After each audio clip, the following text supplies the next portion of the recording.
রাজস্ব আয় বাড়ানোর সহজ সমাধান হিসেবে ৯ জানুয়ারি শতাধিক পণ্য ও সেবার উপর ভ্যাট এবং সম্পূরক শুল্ক বাড়ায় জাতীয় রাজস্ব বোর্ড এনবিআর। যেখানে সব ধরনের হোটেল রেস্তোরাঁর বিলের ওপর ভ্যাট এক লাফে ৫% থেকে বাড়িয়ে করা হয় ১৫%।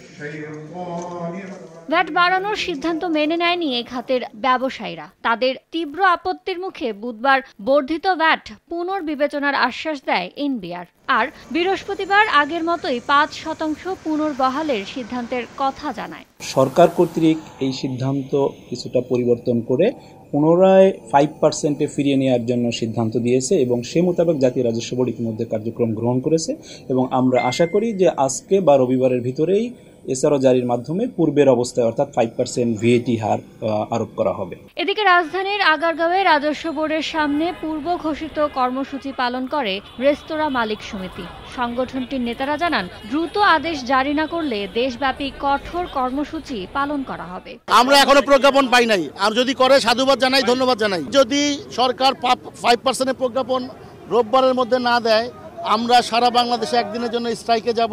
ভ্যাট না বাড়িয়ে বিভিন্ন খাতে দুর্নীতি বন্ধ করে সরকারকে রাজস্ব বাড়ানোর দিকে মনোযোগ দেওয়ার আহ্বান জানান এ খাতের ব্যবসায়ীরা। ইয়ানুর শিফাত, সময় সংবাদ, ঢাকা।